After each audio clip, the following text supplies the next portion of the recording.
but I'd love to, yeah, it's really interesting because I see you and what you're doing now and how, really just doing amazing stuff out in the world, and to see how you've just followed the flow probably in a lot of ways, and are now what appears to me like living an incredible life in California, away from the British weather. Yeah. No, you're right. It's funny. You know how you don't often stop and think very often about things. And we were just doing this event in Portland. I mean, I do reflect, but we were just doing an event in Portland, and a workshop participant who I hadn't seen for about 3 or 4 years, she said that to me, not unlike you. It's like just, seeing the evolution. And I do feel really grateful that we're at the point that we're at. But I also, I don't know, I honor slow growth. I'm not saying that there aren't, I think there's a real trend right now of build up your followers. There's a lot of tactics and hacks, and I don't know. I think that's great if that's what you want to do, but I also feel like there's something to just carrying on doing your thing steadily and keeping your eye on the quality and your enjoyment. And I seem to see that work for a lot of people. So, hey, if you want the LA thing to work, it can work because you'll figure it out. It's funny. America seemed hard to me in a certain way to get into, but once I'd made that jump, it was so logical that I would end up here. Because the vibration of the place, there's something about it. There's something about the possibility. So I still have my British humor and kind of, that cynical, slightly moaning humor. Like I miss it sometimes. So I have friends here who'll also like laugh with me in that way. But I know the optimism of this place really helped me. It was what I needed, because in the UK, I felt starved of that optimism and possibility, apart from with the few close friends I'd found. So vibrationally, this place makes more sense to me than the general attitude in the UK. That was kind of what I'd kind of come to understand. And then the irony is, as soon as I moved here, I started missing the UK, It's that thing of you're like, oh, I don't, So I love both, but living here is right for me. Yeah, that feels good. So you've been, because you're saying, just to touch on what you were saying before about you've been in, this idea of slow growth, because you've been doing your work for, 15, 16, 70 years since you kind of went on this, like, you're doing readings, was it right back then? Yeah, 2004. 2004, I was encouraged to give a reading to someone I didn't know. More specifically, a friend of mine, Anaya Sophia, who's an author now, and she does her own work out there in the world. She was at the time a local yoga teacher, shaman, healer friend. And I also I'd gone on one of her yoga retreats. She was a great teacher. And she said to me one day after I'd helped her with something at coffee, which was how it kind of happened for me, you should do this. You should do this as a job. And at the time I was doing other work while I tried to get things moving in the music industry, which was, my kind of passion and my goal at the time. So yeah, I very tentatively drafted a paragraph about how I might be able to do this for the public if they weren't with me. So I thought, well, if someone sent me 3 questions, I could, in the same way that when I'm sat with someone, I kind of have learned to follow this thread of information that comes through, I could do the same thing. So I didn't think anyone would come, actually, and I just made it voluntary. So I said, give me a donation of whatever you want to give me. It will take me about 90 minutes. And it took off like a rocket really fast. I think number one, it was low risk to the person. If they didn't like it, they might have given me £10, so it's very, but I think because of that accessibility and because it spread organically, this was pre me having a website, people would just hand my email address around, and I created a special email address for the readings. It was guidance2012@hotmail.com. And then that ended up becoming the website I went with for a while, because 2012 was such a big spiritual focus at the time. And for me too. So it was like, okay, let's do this. That's really how it started. But that was 16 years ago. Yeah. And it's just evolved and built since then. And you couldn't imagine really that, 10, 12, so many years later, you'd be moving to America and and where you'd be now. And I think maybe No. people are having that vision now of wanting things fast and having that vision, and maybe like driving it a bit too hard, and that comes from the ego rather than maybe coming in from, like, you know, from a deeper part of yourself. Yeah, and it's interesting having been like a student of self-growth and transformation for as long as I have, and then taken so many people, facilitated so many people through self-growth and transformation for so long now. It tends to be that when we're desperate for speed, when we're desperate for the change to happen fast, we're trying to outrun an emotion, a situation, a wound that's hard for us to deal with. And I did it too, you know, and so there's nothing wrong with it. And I think it gets easier usually the older we get. The more we're able to be with the ups and downs of life, and we're not perhaps as escapist as we are when we're younger. But equally, you know, something very challenging could happen to you when you're 55 for the first time in your life and bring you to your knees. And you might be trying to, through panic, anxiety, grief, make these things happen. So I think in a way, one of the things I notice on the internet is, because the internet is this hyper stimulating force, if we allow it to be, like if we stay on it for a long time, if we get lost on an internet, you know, rabbit hole, if our dopamine is going because of the speed of everything and social media, I think that you can get lost in this get rich quick, this strategy will, you know, make this happen for you. So I think we're still in this very early time of figuring that out. I think it's easy to kind of get sucked into an energy that maybe isn't quite for you on the internet, in just the same way it can be in life, until you figure out who and what your resonance is. Yeah, I've when you say that, you see a lot of people, you know, that live the laptop lifestyle wherever you want, and Bali, Hawaii, and we went to Mexico the other year, and we got pulled into that energy a little bit. But then we were seeing people in all these beachside little places on the laptops, and they looked miserable, and they were working on all spreadsheets and stuff, and I don't know, and they had sand all over them, and it just made me think, well, okay, maybe that's great for some people, but I've seen the other side to it, because sometimes you just see the Instagram photos of, Yeah. and you get caught up in it. And like you said, you moved to America, and then there's a part of you thinking, well, I'm missing UK a little bit. And Yeah. there's that element. So yeah, it's maybe, like you say, taking small steps to things rather than, you can make big leaps at times, but I think we all need that. But it's nice to go a bit slowly with stuff. Yeah, and I think you make a really good point about fantasy versus reality. And one of the things I've always loved about, you know, people who have experienced extraordinary fame or extraordinary wealth, both of which we're all taught to idolize in some way, or think is a good thing. Or certainly, you know, I'm 43, so when I was growing up, our media tended to glorify famous people, wealthy people, people who had achieved big things. And we never really knew how those people felt, and they weren't really encouraged to talk about it. And I think what I've loved in the last 30, 40 years is, I think it was Lady Gaga who I saw interviewed about 4 years ago. And she was talking about, you know, the depression that she experienced, and, you know, she got what she wanted. She said, but it didn't solve some of the emotional issues that she realized she thought that fame, success, and outer validation would. Because along with it came all kinds of financial stresses, the complexity of having a large group of people wanting product from you, seeing you as a cash cow. Then, of course, there are haters. You know, whenever you have a certain level of popularity, the percentage of haters grows.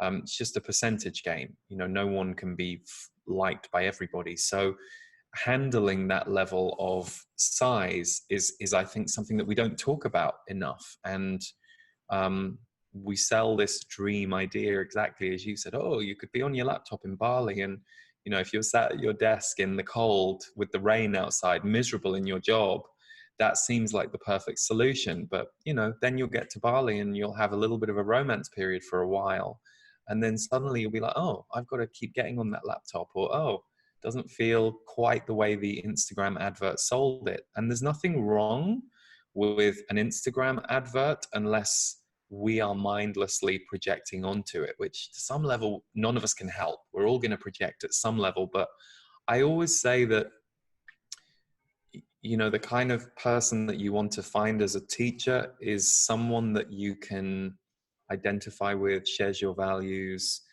and kind of paints a picture that feels like it fits you rather than something very different.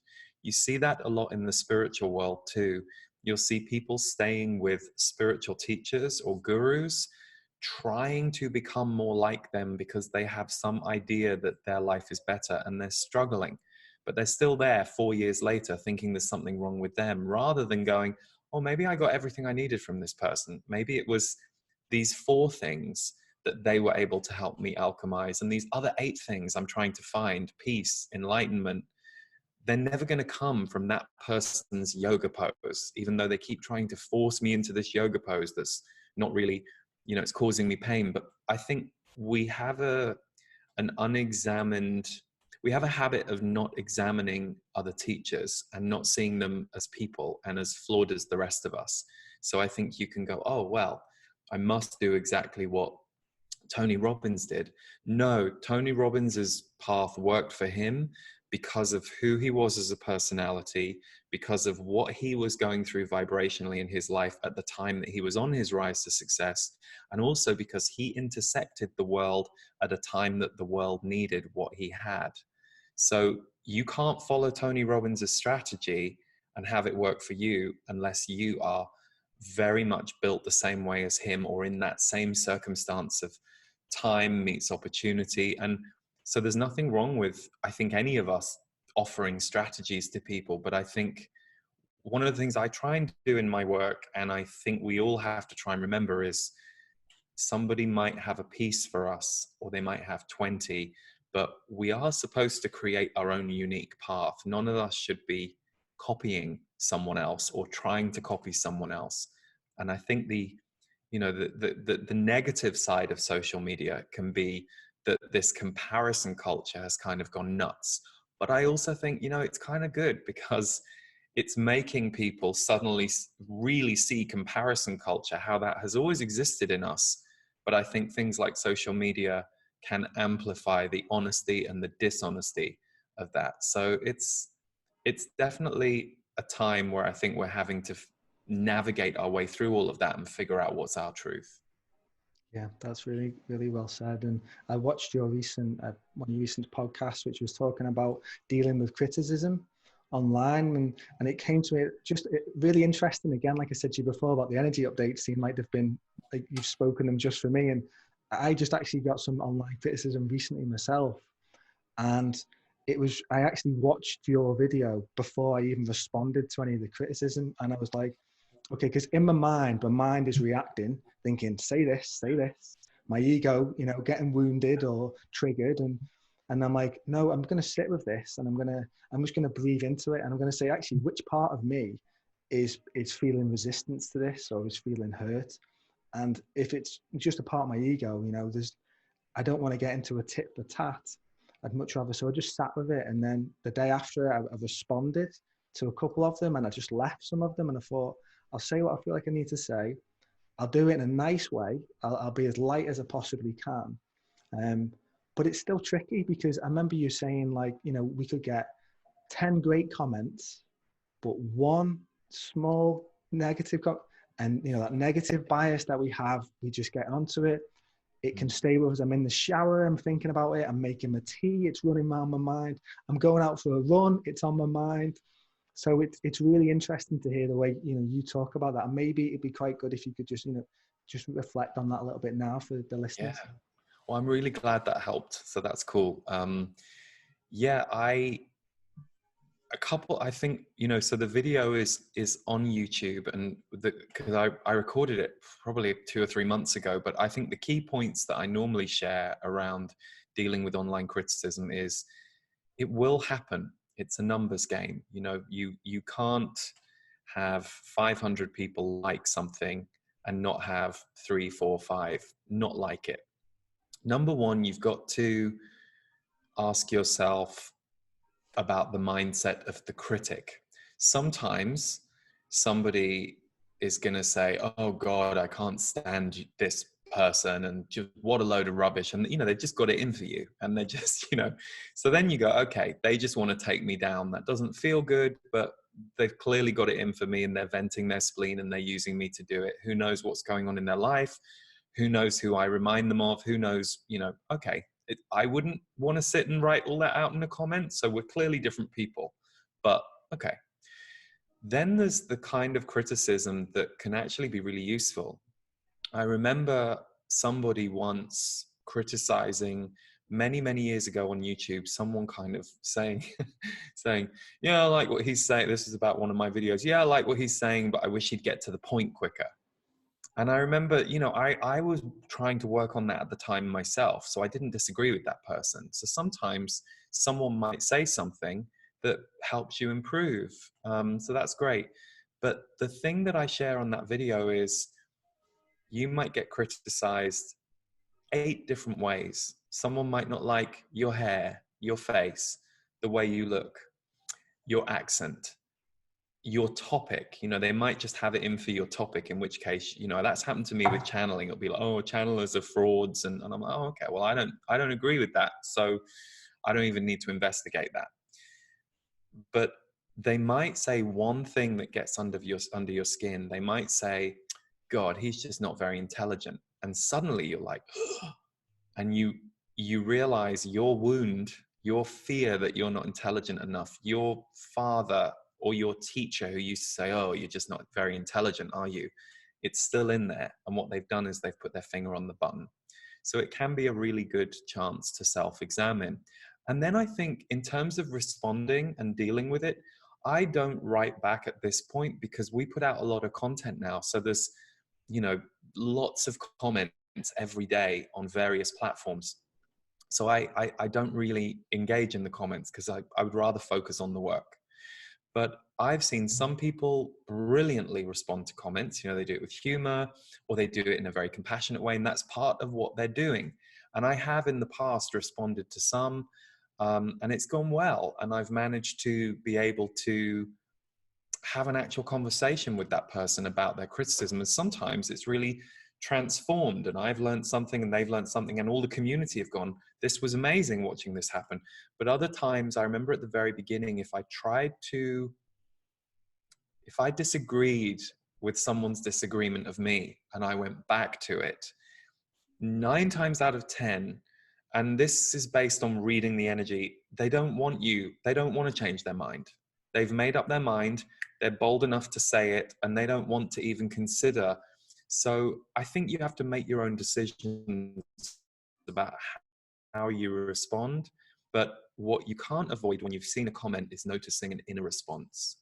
And I think for me, one of the interesting things about the online criticism video, I should probably do another video that covers this, inner criticism, the criticism that we go through. I even had it yesterday. I was recording 2 new interviews for my podcast show. And the second one went really well. And the first one went well too. And everyone in the room thought it went well. I didn't. I kind of was lying in bed last night going, I should have framed that differently at the beginning. If I'd have framed that differently, it could have been a bit more fluent. And then what you learn through doing this work is most people don't even notice, and they're still grateful for what's there. So I think our own inner critic is something we have to deal with and learn to work with. And over the years, because of my commitment to doing the work, I've so many times had to walk away from something, including many energy updates every year, probably, where I'll walk away and go, if I'd have known that theme was going to come through, I could have explained this, and that would have been really helpful, and I could have explained it quicker. But I've learned that it's none of my business. Like the energy update, I stand there, I do the thing, I let it be intuited and not scripted for a reason. It has an effect because of that reason. It means that my mind might sometimes have to let go of, I could have explained that better, but I didn't. That wasn't the moment. So I think your inner criticism is what you're often in a rebound with when someone else criticizes you. And I actually think in order to be a creator, an entrepreneur, or just, you know, a person in the world who can grow and become someone different, not letting criticism stop you, but knowing it might be part of your examination process is going to be part of being human, until it gets to a point where it's, you know, it's either not there at all, or it's there in a very small way, but there is a bigger part of you that knows how to deal with it. Yeah, that's really amazing to hear that. And I think it's really important for, you know, listeners to hear your reflection, to know that, you know, you will appear to be, you know, you're reaching hundreds of thousands of people each month with your work, and you've really developed stuff, but to know that you can be still honest and vulnerable to say these things still come up for you, because often I feel people won't go and do them things that they want to do because of that inner critic and the fear of being judged from outside as well. And I think that's probably wrecked so many dreams and ideas for people over the years, and myself included, because I've not felt, oh, I thought, well, what might they think? And I think a great example for you is, I was listening to your story, and you know, obviously being a channel, that's, you know, you really open yourself up. Maybe not to like, sometimes I feel I don't really mind too much what new people know about me, but sometimes you can think, well, what about my friends and family? What about the people I went to school with?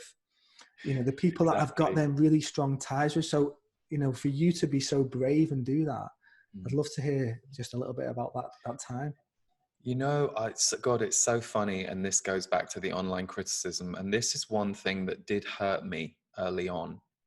I remember a girl I knew called Christina, who's lovely. She's great person. We were at college together and I really liked her. We didn't know each other that well, but we were in a few productions together, theater productions and stuff. So, you know, we had that kind of camaraderie. And then she also was part of a job that I did in my early 20s. So I think it was like probably year 3 of the work I was doing in the world. It was probably 2009, 2010. And I don't know whether it was fueled by too many glasses of wine in her case, because it was late night when this comment came in. But she wrote something on some video that we put out, or basically it was a channeled paragraph. Maybe she didn't understand that it was channeled information, but she wrote some long comment on my Facebook page, and it was something like, the Lee Harris I knew was funny, warm, like a lot of nice words, like kind, you know, whatever it was. This new Lee Harris that he's become seems like an egotistical asshole and da da da, kind of like a whole load of things. And I was so shocked and kind of heartbroken. And also that she publicly posted that, rather than like, you know, sent me a message and went, "Hey Lee, something's on."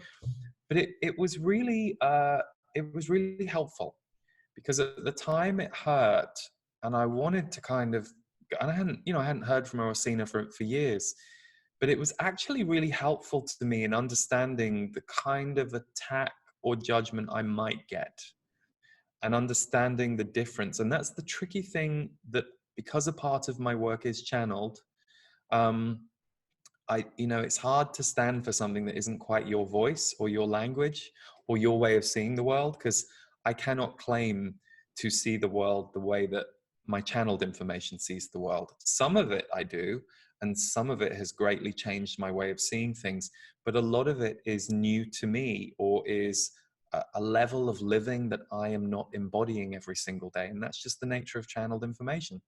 So it really helped me go, oh, if this is someone who knew me personally and this has triggered or challenged her in this way, then it gave me more compassion for why people might be freaked out when they don't quite know, are you the channel, are you the, you know. And for me, at the time, I was learning how to exist in both things, to stand for something that's way less convenient than being a singer-songwriter. You know, being a singer-songwriter, everyone knows what a singer-songwriter is. No one's freaked out by the fact that someone wrote some music. Sure, certain people get like adulation for it, like the Beatles, or nowadays people like Ed Sheeran. But people aren't like, oh my God, they wrote this piece of music, that's weird. It's just normal. So I think it helped me to deal with some of that. And definitely in the early years, going public with my work and having a public Facebook profile, while I'd only really been using social media for personal, it was a little strange. But here's the good thing. People, I always say this, and I say this not with any judgment. We as human beings are quite self-interested and self-centered. Doesn't mean we can't be kind, benevolent, generous, but there is a part of us that is self-centered. So if you're watching your friend, whether you're annoyed at them or whether you're triggered by them, you're getting something out of it. It's not even really about your friend. But equally, if your friend's out there doing something in the world that you don't understand or you can't, you're not going to be watching your friend all the time. You're going to be getting on with your life. You might go, oh, wow, well, he's really doing this interesting thing. And then you're going to, people have their own stuff to do. So I think it's also remembering your friends and family are only going to be as interested in what you're doing as it serves their relationship with you or what they're using their relationship with you for. And actually, they're not going to be that interested. So there's no way that my friends or family are really even checking out what I'm doing. They know what I do. They might occasionally show up at an event, but yeah, they're not watching what I do. And I don't know all the ins and outs of their work either. So I think it's just remembering that, even though the difference when you do public work is you're accessible to your friends and family with your public work in a way that you're not if you're in an office somewhere. It's not like bring your mum to work day in the office. Well, that could be fun. Yeah, that's really good to hear, especially, if that's your path has been going on for the past 15, 16 years, and to see where it's taken you. And it might be that some people aren't resonating with what you're doing to start off with. But if you believe in what you're doing, or you believe in the higher order of it and just going with it, eventually they'll come around, or maybe they won't, but that's okay.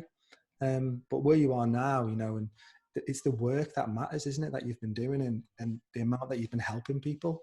I read some of the comments on YouTube, and it's just, there's so much love that comes through it that I see, and I'm like, wow. And it seems such a lovely community that I don't want to say you've built, but you've built, and they're there, and they're all, and they probably are connected to other groups as well. Like you're saying, they won't just be, following just what you're saying, but it's just really very empowering. And I think that's the thing for me, is when I listen to stuff, that's always a thing for me. When I listen to it, does it make me feel good?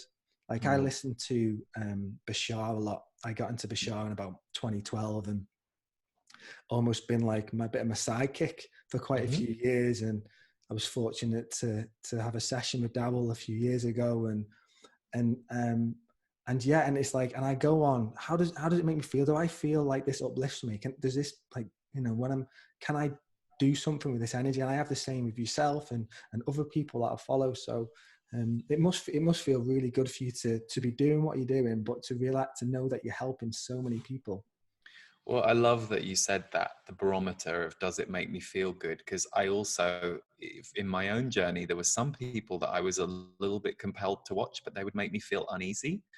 But I would stay because part of me would think, oh, well, they're clearly intelligent or clearly good at what they do or clearly have spiritual knowledge. But eventually I learned that if there's something off for me, that I should no longer give it my attention unless it's something that I need to examine or resolve in myself. So I love that your barometer is the feel good thing. It does feel really good to know that your work is helping people. And, my motto is, you'd be amazed, I think, and I don't have to say this to you because I think you know this, but I think if anyone's listening to this, and it can be easy to kind of have an us and them kind of, oh, I'm not part of that. You could be. Like, you might start a YouTube channel that helps people understand how to care for a parent who's aging or with dementia, or something that you're having direct personal experience around and that you feel compelled to share information on. It is amazing how I think people will be grateful for things that they get, especially when they get it for free, because they recognize this is helping them.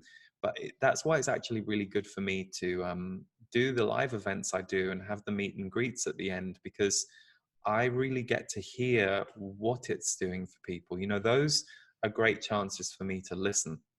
And that has actually really informed my work. Like what I hear from people has kept me going. I was going to stop doing the energy updates twice, once in 2014 and once in 2016.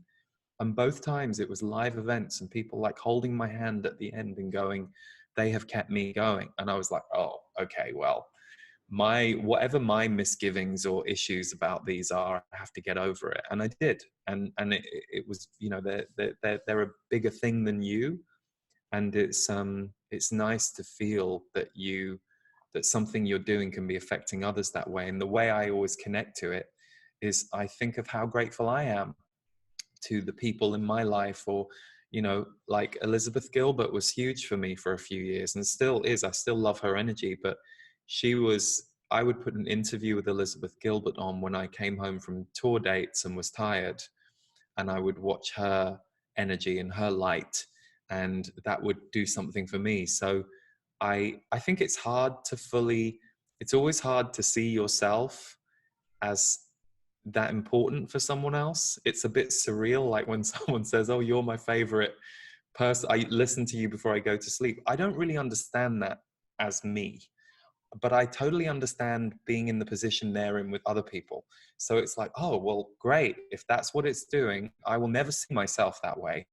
But if that's what it's doing for you, then I'm thrilled that there's this exchange going on. I feel compelled to do it and to show up and to build a team and to build what we're doing and to continue to hopefully put out not just my work, but other people's work in the future. And it's working for them because they're receiving from it. That's pretty amazing. Yeah, it really is amazing. So you just touched on there, you've been able to build quite a team now. I think there's 10 or 11 of you so that you've Yeah, I think including people who like, yeah, about 12 actually now. Yeah. And at what point then, because obviously that must have been building for a while, at what point did you kind of realize that what you were doing is the work, that it was actually going to be supporting you, you know, financially, that's what you could basically go all in on? Was Yeah. there a time when it kind of was that realization, think, you know what, I don't have to focus on the music, or I think it was the acting earlier on, wasn't it?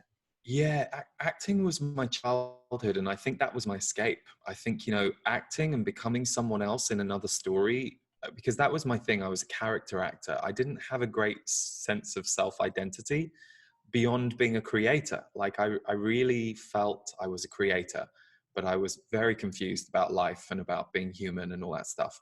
So being someone else was great. It was like, oh, I can be Shylock in The Merchant of Venice. Great, I can do that. So yeah, but I kind of knew that was complete for me, even as I was graduating at drama school. And that was interesting because, you know, it was hard to get into my drama school. I loved the course. Um, I graduated top of my year, and then my parents did not understand when a year later I said I don't want to do this anymore. You know, it's kind of interesting. But what had happened for me there on that course was I'd got into basically holistic understanding of life. It was they brought in things like ecstatic dance, five rhythms. Tim Booth from James was our five rhythms teacher, which was, I didn't really follow the band James, but everyone was so excited when he was coming in. So they introduced us to things like that and Alexander technique and various things that started to align mind, body, spirit. And it was during that period that metaphysics started to take hold, and also writing music. So the work, interestingly, became, I think I was very lucky that what I got popular for was intuitive readings, and the dollar value, or the price value on those things was high enough that when it became time for me to think of hiring someone, you know, if I was charging 200 or $300 for a session, which at the peak of my popularity, I was with the readings, I was able to, and then even more than that in later years, because I had a really long waiting list. So as the waiting list just kept growing, and as I realized I wanted to do less of them, I would raise my prices because it would help fund all the other production of stuff. And the waiting list didn't go down. It was just like, it would just keep growing. So I was very lucky that happened to me, because that meant there was this constant flow of work that I could charge a high price for, that in the marketplace was kind of in line with that work, but I wasn't having to hire someone to help me with the admin for $300 an hour. So it was logical. It was like, okay, well, if, you know, if even if I have a bad month, even if we don't, you know, sell as many MP3s as I might like, which was the other way that I made income at that point, I can always do 2 more readings that month to earn the $600 to pay for my admin support. So there's there's a point in your business when you start to cost the business money if you are spending your time doing an average job at an area of the business that you don't really like. And I was doing a way, I would say, worse than average job at some of the things I didn't like. And the more popular I became for the things that I did enjoy, the more I would just leave these things, you know, and they would just be piling up on the left. So I think it's always good to hire in a calculated way, to not just take a risk and go, well, I'm going to put this person on £25,000 a year and just hope for the best and hope that that grows the business. You've got to be able to go, well, if I'm going to do that, what's my backup plan? Like, if for any reason things don't work out, what's my contingency to make sure I can do this? Or do I say to this person, I would love to hire you for the whole year, but can we do the first 2 months, check we're both in alignment with each other, see how it goes, you know, set expectations, which I wasn't very good at the beginning, because I wanted to be a generous employer. I wanted people to feel they could grow, and I think I was a bit imbalanced with that. What I learned through hiring teams is you're all serving the business, including me. You know, the business is its own entity, and I am an employee of the business, even though my name is on it, even though I'm the head of it. I'm still serving a business that is an entity that serves people. And so it has its own life. So if I was prioritizing someone's healing, which as a healer you tend to do early on, you'll bring on a team member that you think, oh, they'd be great at this. They're not there yet and they haven't got the skills yet, but you could see it as an intuitive. You're like, they're going to be an amazing manager. They might not be an amazing manager in the timeline you need them to be. They might not be an amazing manager for you. That might not be their path right now. So you have to get very realistic about, is this team member serving the business and the audience? Are they serving the relationship with me? And am I able to serve them? Is this job and what it's giving them and the money I can give them and the time I can give them, is it right for them right now in their life? Or is it clear that they're working for too little money in this job? I can't pay that role more because we're a small company. But if their stress point is the fact that they're annoyed that they're not in the corporate world anymore, we're going to have a problem. So it's a lot. I mean, having team members is fantastic, but it takes time to kind of learn how to navigate all of those alignments. And I feel really grateful. The people I work with today, they're fantastic. And it's lovely to work with people, especially when you know what it's like being solo. Yeah. And it sounds like you've got another team with you as well, which is the Z's, which Yes. are there to support and guide you as well. Because in many ways, you know, it seems like you built a business and you're this entrepreneur as well. But you'll be creating a business in a different way to maybe what a lot of people may consider to create a business. And I wouldn't imagine you'd have huge spreadsheets and big goals and plans and business plans. You may, I don't know, but I think it sounds like you'll go with the feeling of stuff and what feels right. You're bang on, my friend. You captured me. Yeah, we don't really have spreadsheets and things. I mean, we will have goals and we'll talk about goals as a group, but it is very intuitive. It is very much what feels right next. But I will say that there is a kind of structure to it now that there wasn't years ago, because I didn't. I think as things grow around you, in order for them to be growing in a solid way and a sustainable way, it means you've learned some lessons along the way, and they may have been hard won. You know, I definitely look back on years past, and I think structure was a weakness for me in a certain way, not for the audience. I think I was always good at structuring things for the audience, but I think I wasn't very good at structuring things behind the scenes. So I got a little better. And I also hired people who were really good at that and who it's their joy. So, yeah, but the intuition is really how I run the business. But, you know, it's funny. I had a business coach who's a friend, and I hired her for about a year at a time when we were going through a big growth period. She said something to me that I'd like to share with anyone listening because it was interesting to me to hear this.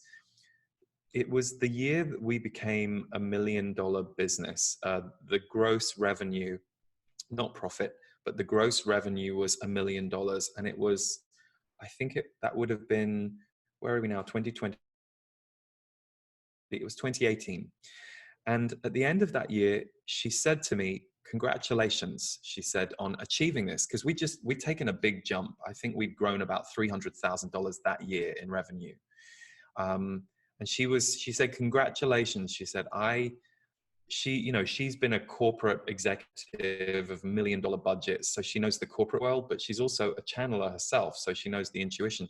She said, I've got so many clients that I'm coaching who went to business school, who could not make $1 million and lost money in their businesses. And the piece about that for me wasn't, and the reason I'm sharing it, it's not like, oh, well, I was some genius, because, it was over a long period of time, and I definitely had help and support and the right people.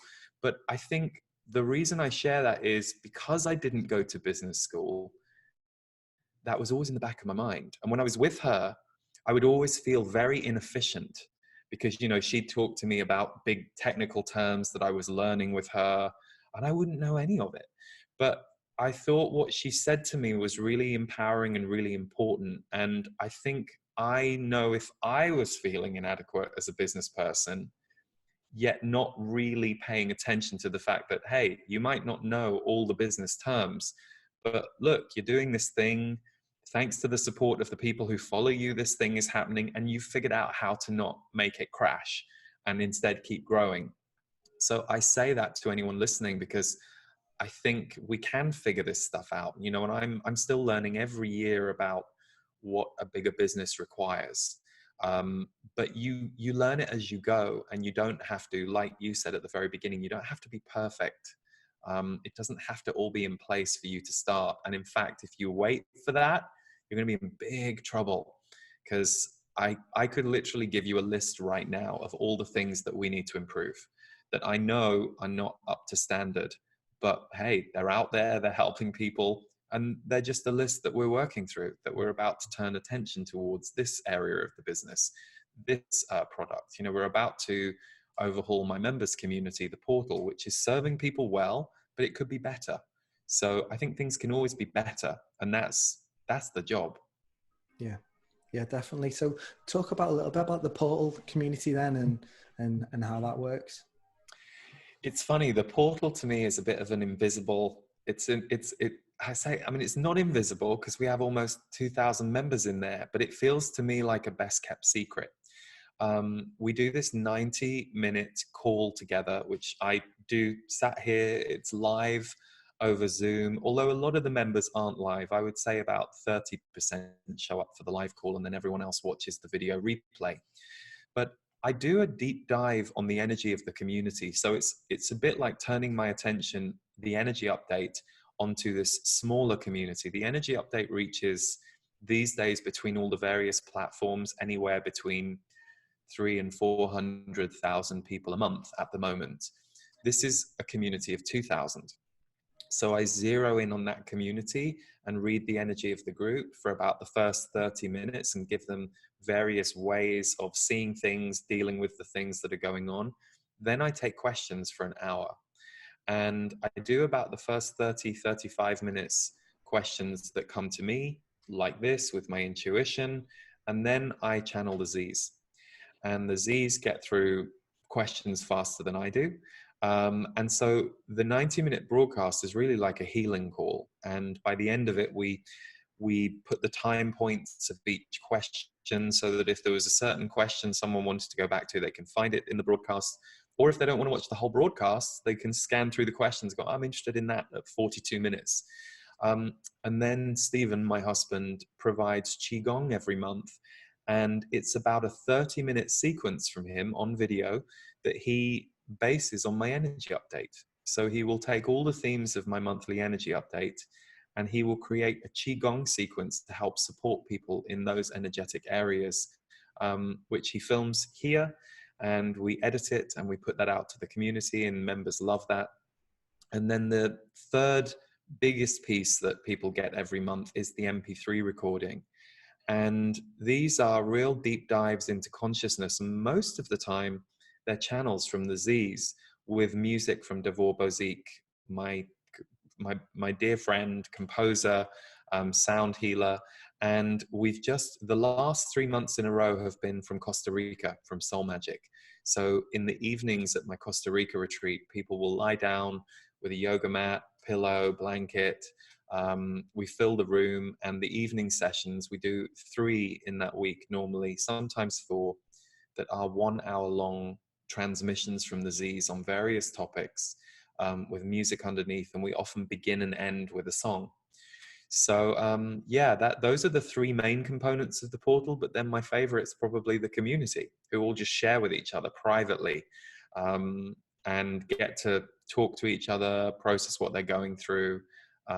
So those are the 4 elements, and we're going to add a 5th element that I can't talk about yet, but that will be coming out in about 3. That should start in about 3 months, and we're just going to improve some of the way that people experience the portal inside. So yeah, that's the portal, and we've done it for, it will be 7 years in May, and it's evolved over time. Wow. And like you say, almost 2,000 people are signed up each month. Yeah.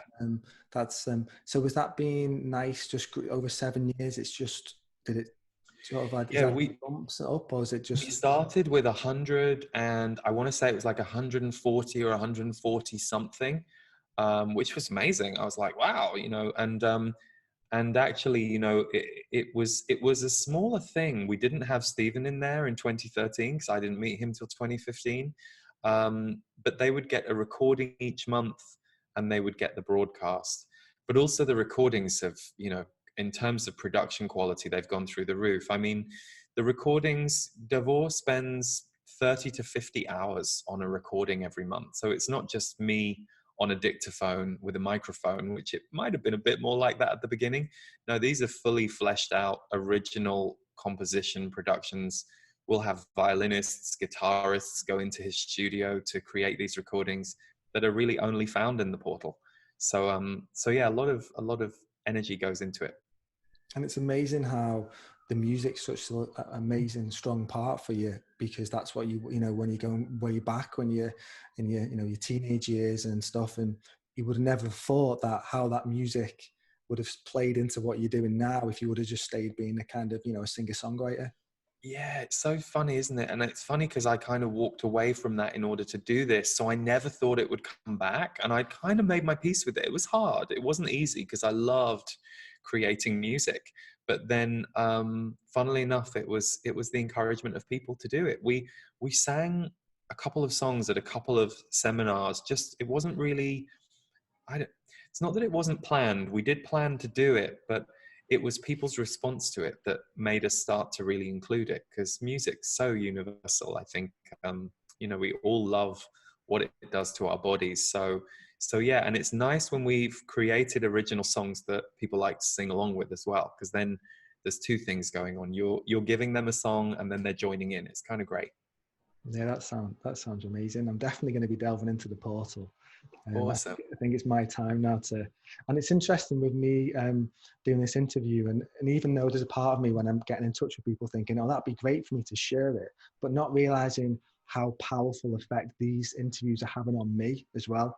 And even in the build up to it, I'm like, okay, I'm gonna get Lee's book, and I'm gonna listen to his book, and the feeling and the changes that are going on for me leading up to this is it's a transformation in itself. And so yeah, I love the way kind of, that unfolds for me, rather than thinking I'm just going to have an interview with someone and then I'm going to share it online. It's the whole thing for me as well, which is really interesting. I suppose on a deeper level, that's why I'm doing it.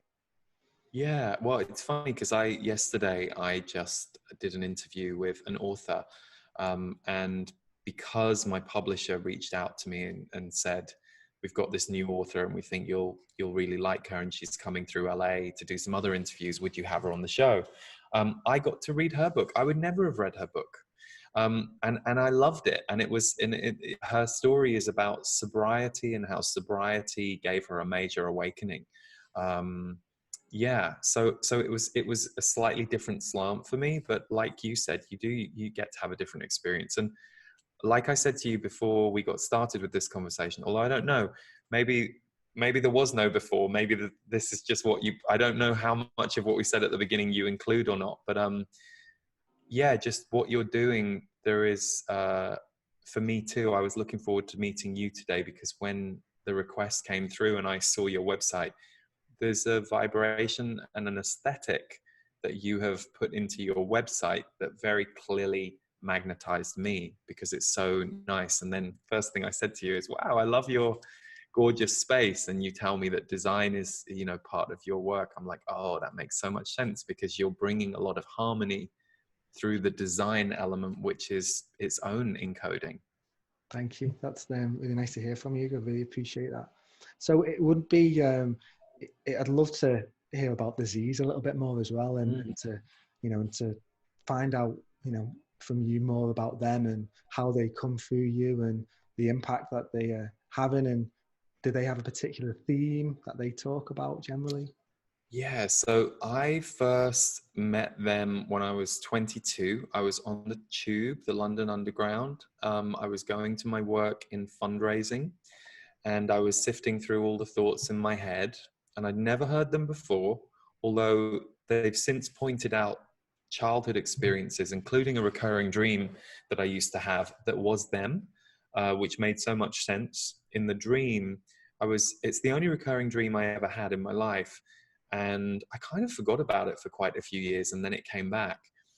I was born in Birmingham, but we left there when I was 6, so I didn't live there for very long.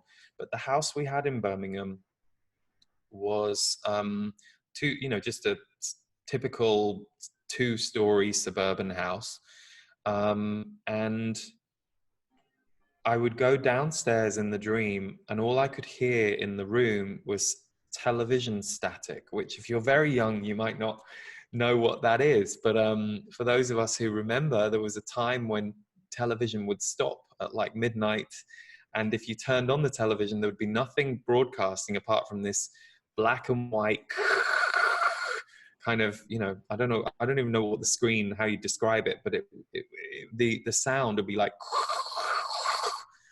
and I think if you watch the movie Poltergeist, you'll see what I mean. Classic film.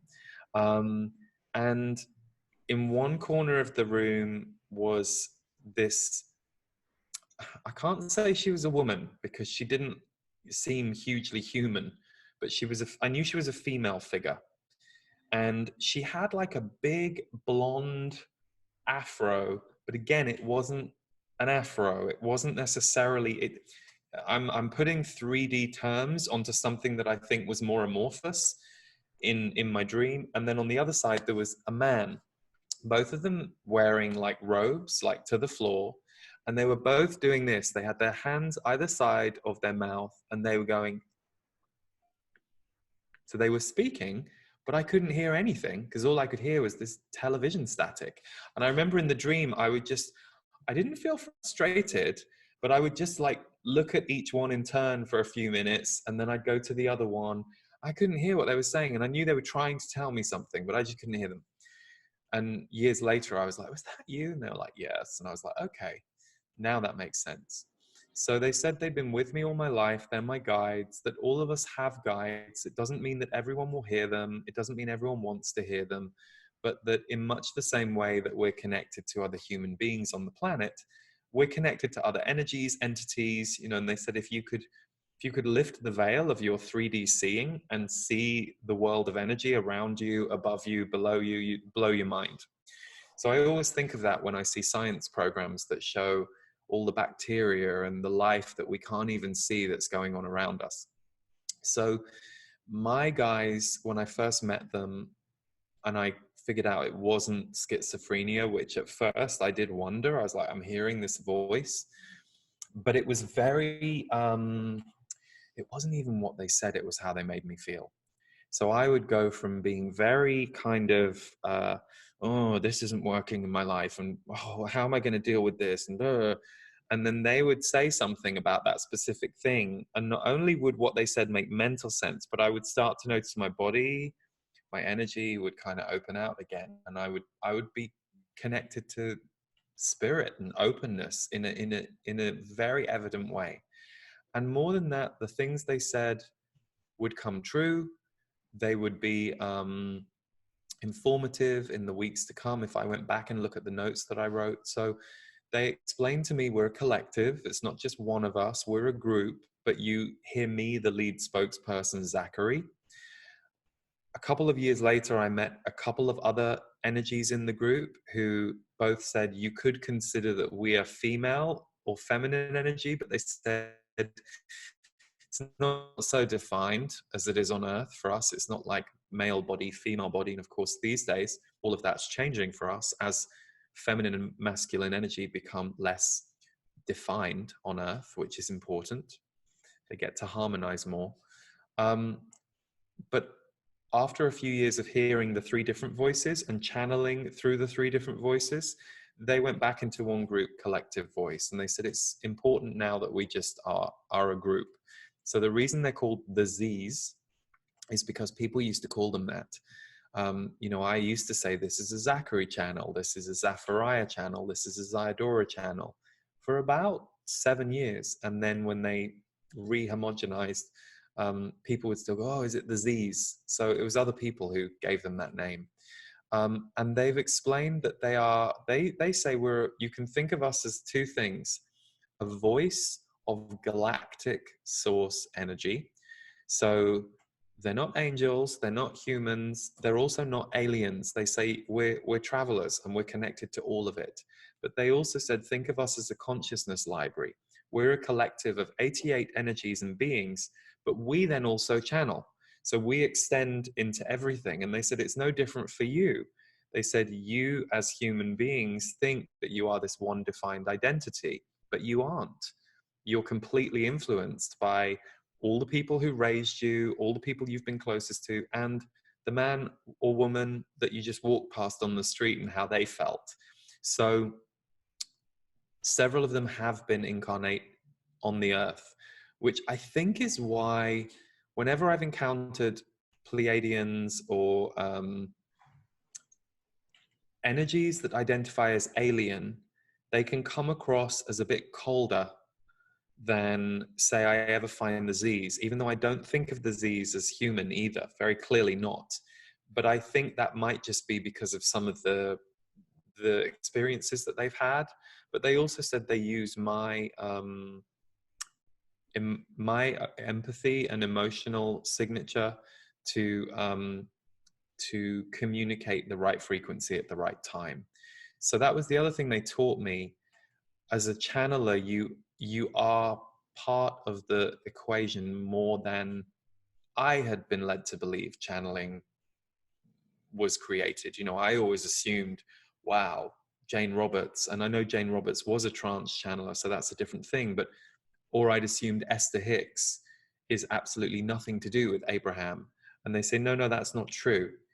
Every channeler is a part of the way they channel, and their unique vibration, their ability with language, like they said, they rely on my ability with language, because and they say most channelers are good with language. That's part of the deal. But then there are words and sentences they give me that I'm like, oh, I had to go and look up quite a few words in the early years, because I didn't quite understand the way they were using them. So that's who the Z's are. And the book that we released last year was a distillation. It was called Energy Speaks, and it was a distillation of kind of the classic things they like to talk about. And they like to talk about how we are here creating and influencing this planet and our lives in ways we cannot comprehend. They're very clear we're not victims. They say you might feel like a victim sometimes, your grief, your pain, your sadness, your anger, and they say it's okay. They say if if you're a victim, if you feel like you're a victim for a while, or if you experience yourself as being a victim, there's nothing wrong with that. They said, but as a soul, you are not a victim. As a soul, you go through growth experiences, lessons, and also when you have when you've come to terms with some of your key or core learning and healing in your life, then it gets really interesting. Once your awareness has grown, that you become conscious to what some of your challenges are or have been, and you become a little more open to the kind of things you want to create in life, they say then you get to level up and you start to have an experience of life where you're more co-creating with the universe rather than following your destiny path. We have free will all along the way. We can influence and change the course and the timing of events in our life, but we can't get away from our key themes. And some of us come here with themes of what we're here to do in the world. So you might be here to be a healer or a light worker or a change agent or an activist, and those things are very much part of your design. But equally what we came here to learn. Maybe we came here to learn forgiveness this time, or humility, or a certain area of consciousness that we either were wounded in a former lifetime, or that's going to serve our mission if we learn it in this one. So yeah, I mean, it's complex. There's a lot that they talk about, but what they do say is that they refer to us a lot as cosmic family. They say you're not, you tend to think you're of the earth and you're not. They say, they laugh at the term human alien because they said there's really no difference between those two words. And yet you all like to play a them and us game. Because they said everything is a continuum, and what goes on earth right now, especially right now at this time in history, is really key universally as well. Incredible to hear, much more about them. And so when you bring through disease, do you have to go through a certain process yourself to get yourself, into that state? Or is it more, Not anymore. Not anymore. It's pretty quick now, because I can talk to them anytime, but bringing them through my body and letting, that's different, and I have to be willing. So I'm pretty willing, and I know when I'm doing it and why I'm doing it. But the times that it can be difficult for me is if I'm in some big emotional process. It's one thing if I'm contracted to channel because of an event or because of a live broadcast, then it's not very negotiable. But if I decide, on Wednesday I'm going to channel a new MP3 for the portal, then I have to be in the right space because the message has to come through me in the right way on the right day. So, but no, it's not hard. It's quite quick. Normally within a minute now, I can be channeling. I just have to close my eyes and shift gear and to some degree let them take over. And it's like sitting behind myself and getting to hear what they're saying. I could stop it at any time. So if at any point I'm uncomfortable, I can just stop it and come out. But the willingness to stand by their words was something that I had to learn slowly over the years. It was a little triggering to my ego to let some of those words come out my mouth and let my voice and name be associated with some of these things I couldn't always explain, or maybe a little triggering to some people. And I'd rather that I'd rather not be triggering to people. That's not my ideal scenario. But I also understood with channeling, there's something bigger at work than my own understanding. So does you, at that point, when you say you're kind of moving behind yourself, does that mean the ego, the mind chatter just is completely gone? Or is it, or are you just on a different wavelength? Or like a couple of times, my mind will come in the first minute or two while it's like there's a transitionary period. And how I tend to start it is they will visually show me like the first 5 to 10 words. So it's a bit like skywriting. And what I do is sometimes it's fully in, but other times, if I just repeat those words that I see, we're in. It's like it needs an ignition.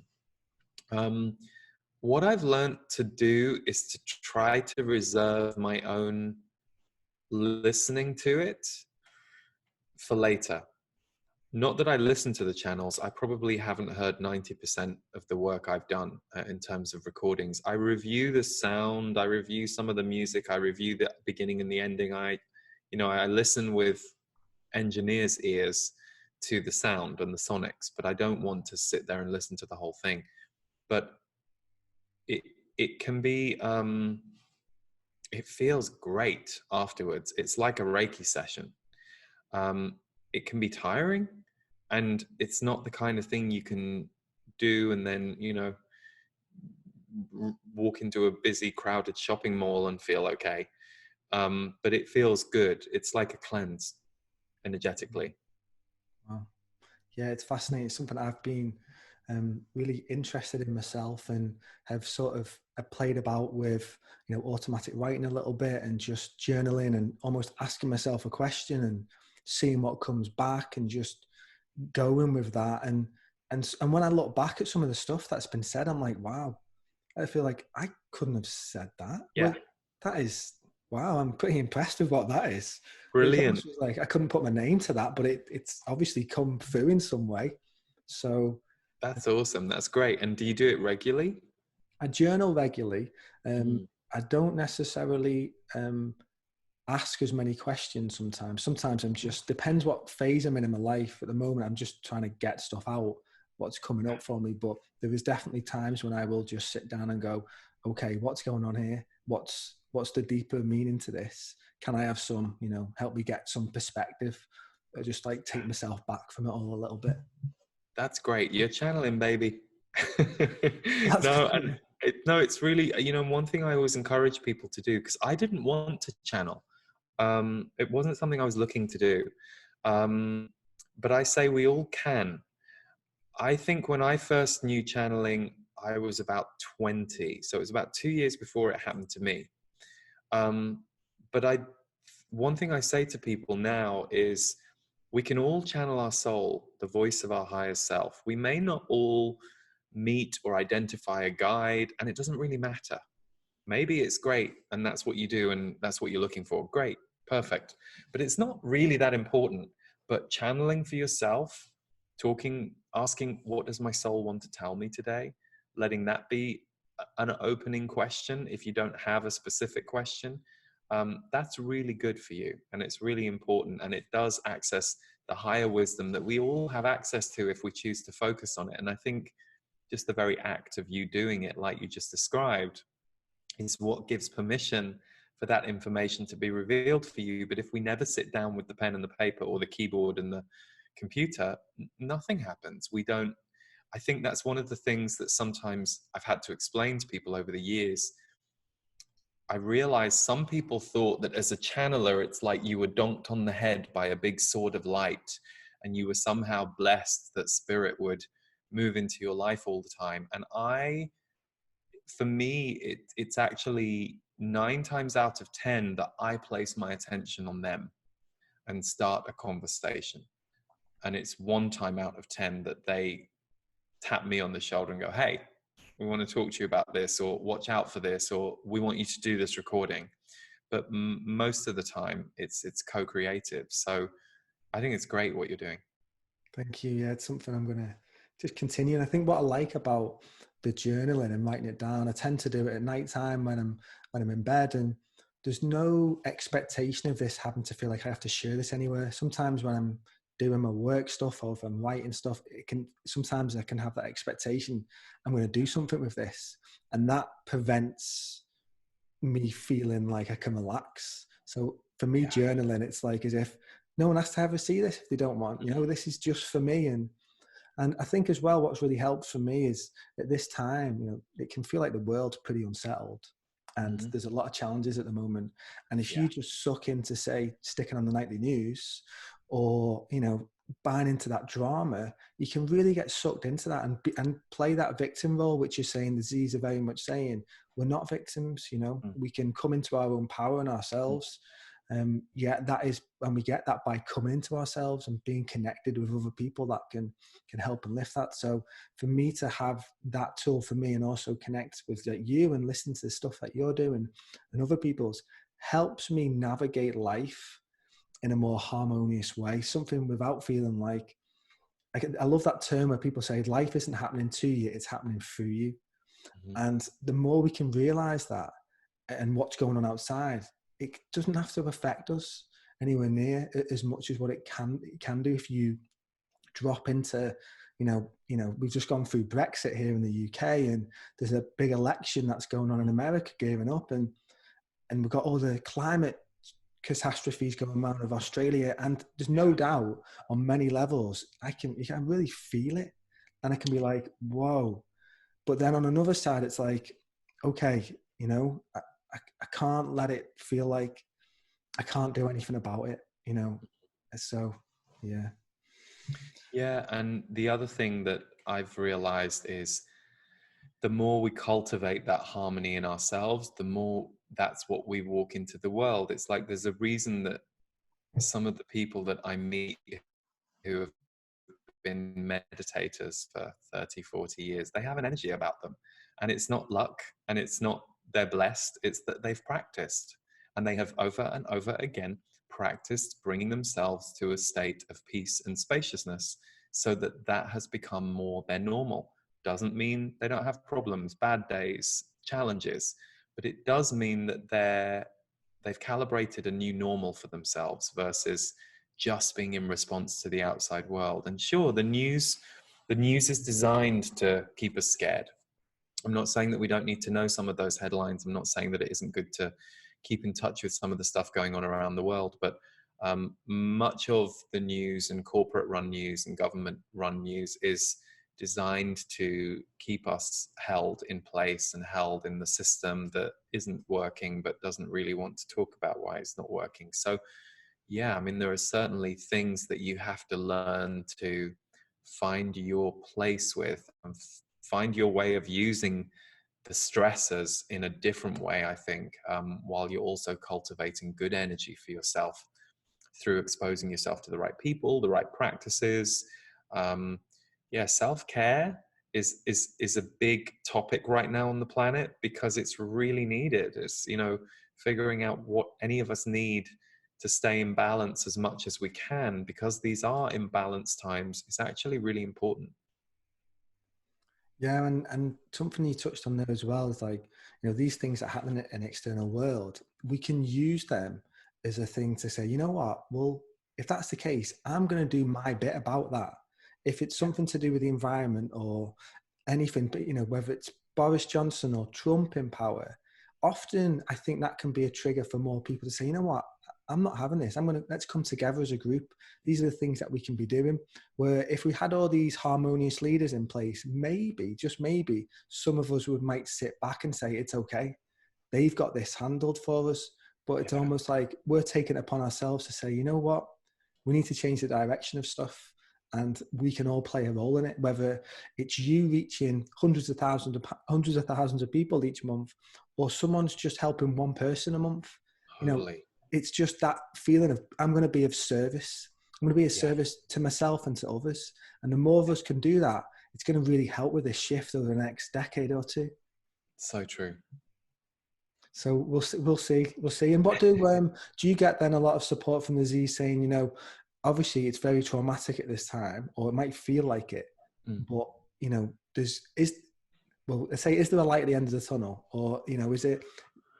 I think, that's one of the benefits for me of doing this work in service is every month I get to hear the Z's in the portal broadcast, the MP3 that goes out, and the messages, a lot of the MP3s are about dealing with these times and talking about what's going on, why it's going on, what's up ahead, and how to calibrate within it. So I'm lucky that this is my job, because I feel like there are things that I get to hear because they are collective questions that I may not have heard or may not have asked in quite the same way. So, no, they talk about 2020 to 2024. Well, they've spoken for a while about 2018 to 2024. They talked about this as early as 2016. They said, this is a kind of really pivotal, gnarly period on Earth. But the 2020 to 2030 decade is really important. And they still have that first 4 years of this decade as intense and complicated, a time where lies get revealed, truth comes out, discomfort. The one thing that you just said that has come to me several times over the years and through them is the inescapable truth of our changing climate is actually helping us individuals as a world to feel a lack of trust and question and cross-examine what's going on in the world in a bigger way. So the irony is that the environmental and climate changes are actually helping with a political and systems awakening, because people don't feel safe and clearly aren't protected from some of these things. And you get to see that the agendas that are going on in those systems are not focused on human well-being, not at all. They're not focused on the well-being of nature, not focused on the well-being of animals. I'm not saying some individuals in those systems aren't standing for that. Some of them are. But and we're seeing more progressive, I don't even mean left or right progressive, I just mean more progressive thinking, feeling people wanting to go into politics to try and shake up the game from the inside. So the Z's do talk about, they say that the consciousness transformation is going to happen. It's already happening, it's on. They also try and remind us, they say, even with the challenges and stresses you've got right now, human consciousness has never been this good. They say if you were to go back 500, 600, 700 years, you'd be horrified at the way people treated each other. And they say, so you also have to understand that you can't be in the eye of transformation without surrendering to change and without surrendering to certain things that you used to know as true, no longer being true. So they really come at it from a core place. And it really, I have to say, it really helps me. And more importantly, I've got to test it now for 20 years. It's not just pie in the sky, oh, that makes me feel good and I can switch off. I actually get to see the truth of their words as we've gone through 2 decades and how some of these things have shown up that they predicted, and also how using the way to approach it has helped me and others. So it's interesting when you see it from that broader perspective. It helps you feel less compressed with the pain or the density of the smaller perspective. Yeah, like you say, not to be so much in that. Of course, we want to be more in the moment of stuff, but not to be sort of racked in that fear of every time you hear something new that's happening. Like you say, if you can see, you take it from a bigger perspective and see, well, this is part of the transformation. And often, you know, it feels like for me, what I've heard from plenty of other people, that this is the time when stuff's really got to come out. You know, this is when it's got to come out. We've got to clear this stuff now if we want to make the shift. So it might appear like all stuff is coming out, which might not seem great, but it's always been happening. It's just now, you know, the veil's been lifted. For sure. Yeah. I'm conscious that I'm maybe running out of time and I don't want to keep you for too much longer, but I'd love just to hear a little bit about your events and what you've probably got coming up, and how people who might hear this and think, you know what, I'd love the idea of joining along, whether it's your Costa Rican one or the Great. Yeah. So we have the portal is the online members community. So worldwide, because you can join us that way easily from the comfort of your own home. And then the physical events that we've got, we have a couple of dates coming up in Calgary and Toronto, an event called Intuitive Power. That's a 1-day workshop we did in London in June 2019. And then in Scottsdale, Arizona, April 1st through 5th, is my Impact the World training. It's 5 days. It's for soul-focused entrepreneurs. So we look at mindset, how to deal with everything energetically, but we also look at all the nuts and bolts of not just running your business and bringing your work into the world, but what might be areas that will help you expand. So I break down all of the kinds of different things that we do You also hear from members of my team and some guest speakers, but also looking at the world right now and some of the possibilities, things that we don't do, but that I've seen working for other people, and just kind of share that. So that's a 5-day immersion. And then we're going to have a European tour in June, and we're literally just about to announce that, I think, any day now. So London is June the 14th, if I'm not mistaken, which is a Sunday. And then we are in Amsterdam, Oslo, and Berlin that week. And we're bringing music to those events too. Davor Bozik is coming with me, so is Stephen. And that's called the Ignite Your Soul Tour. So in London and in Berlin, it's a 1-day experience. And in Amsterdam and Oslo, it's an evening experience. And I will answer questions. I will speak intuitively to the room. So kind of like an energy update for that room. And we will bring some music, some channeling, and Stephen will bring some Qigong. And then we have Costa Rica, which is our 7-day deep dive with people who want to really look at their year ahead and spend a week immersed in calibrating to where they want to go in the year ahead. So we look at the things you want to let go of. We look at the things you want to bring in. And as a group, this medicine wheel takes place over 7 days of laughing, learning, processing, moving energy, exercises, channeling and sound healing in the evenings. We have 2 dance nights. There are excursions. Stephen teaches Qigong and Pilates in the morning, and it's in this gorgeous place called Blue Spirit, Costa Rica, with our own private beach just down the path. So yeah, that's our kind of biggest event of each year. That and the entrepreneur training Impact the World. Yeah, the one in Costa Rica sounds incredible. How many people actually do you cater for on that week? We have a maximum in Costa Rica of, it depending on how many people share rooms. Last year we were sold out with 80 people, but we have the whole place to ourselves. So it's a big property, and so I would say that if we had more room shares this year, it could go as high as 85, and then I bring a team of 8. So there were 88 of us last year, and that's the maximum, but we have a lot of space and a very big, beautiful room to work in. So it still feels very intimate. It's incredible hearing that, because when I see your trajectory, and I think some of the things I'd love to be doing in the future, and, you know, retreats in some places and around the world, and to see you doing that and the path that you've gone on, it's, you know, it's amazing. It really is amazing to see, and it's inspirational. So thanks for being that light in the world. Oh no, not at all. You know, I feel like, as the person who's gone on that path, you just feel very lucky. I mean, I remember the Brighton Friends Meeting House, evening events of, 15, 20 people. And I'll be honest, that was amazing. I was like, wow, there's 20 people here. So, I feel very lucky to have got to experience the scale of it, because it's different and it's the same. Meaning, I still have very fond memories in my heart of those events with 20 people, just like, we were just with 220 people for a day workshop in Portland on Saturday, and that was wonderful too. So, but it is lovely to have growing numbers, because it means you can do more, give more. So thank you so much. It's been great to talk to you today.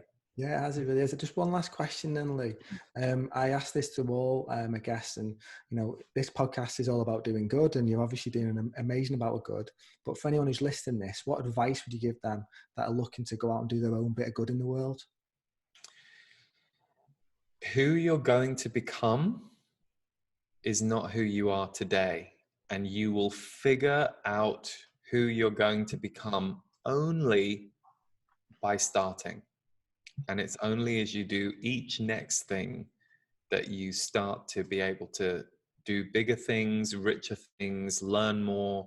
So don't stop yourself. Your compulsion to do it is enough, and you will figure out and get help along the way with all of the things that you don't yet know. Perfectly said. That's really great. Thank you very much. Well, it's been a privilege speaking to you today. I've really, really enjoyed it, and I've got so much out of it. I'm sure the listeners will as well. So thank you so much, Lee. Thank you. It's been lovely to be with you and get to meet you. And I really love what you're doing with your show. So thank you so much for having me on. And to all your listeners, have a great day.